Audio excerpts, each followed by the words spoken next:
We are the 14th Zapp Consulting Group. We were responsible for conducting a service quality audit in order to identify some areas for process improvement.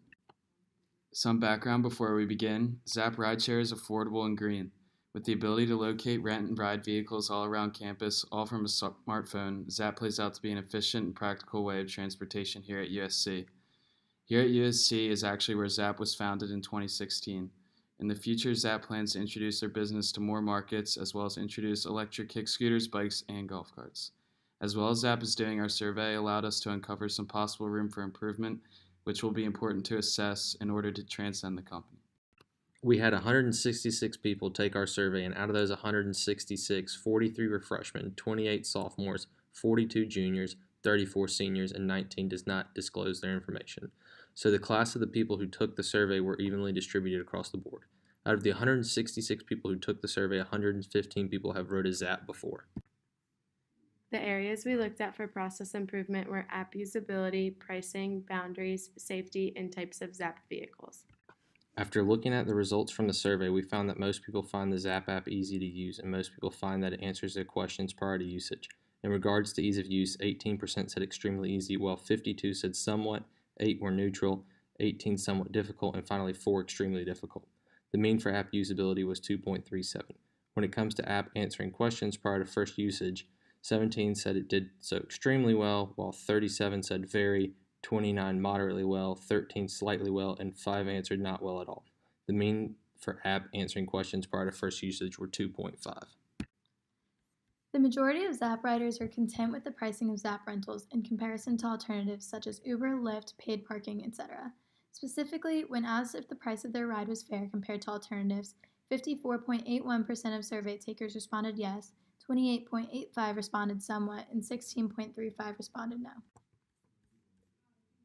After looking at the results from the survey, we found that most people are satisfied with the boundaries of Zapp scooters. Specifically, 29.81% of people surveyed said they were definitely happy with the boundaries, 51.92% said they were somewhat happy, 13.46% were somewhat unhappy, and only 4.81% were definitely not happy with the boundaries. When survey participants were asked how safe they felt on a Zapp scooter, 50.53% responded with somewhat safe. The next most common responses were somewhat unsafe and extremely safe, both of which accounted for 15.79%. With regards to wearing a helmet, 47.37% said that they never wear a helmet, which could be due to 67.07% of these students saying they sometimes find a helmet in their Zapp basket. Based off the results of the survey, it's pretty clear that Zapp riders would love to see more vehicles to choose from. Overwhelmingly, 70% of those surveyed answered yes to wanting to see more vehicles. The vehicle that they would like to see the most is the scooters, but bicycles, golf carts, and cars are highly anticipated as well. In order to increase user satisfaction with Zapps, we have come up with several solutions that correspond with the potential areas of improvement that we focused on. While assessing app usability and safety, we found that we can implement improvements that will attack pitfalls within both of these areas.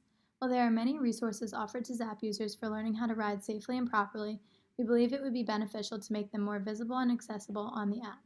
For example, we know that instructional Zapp classes are offered to students, but there could be a schedule/sign up to see where and when these classes are offered on the app.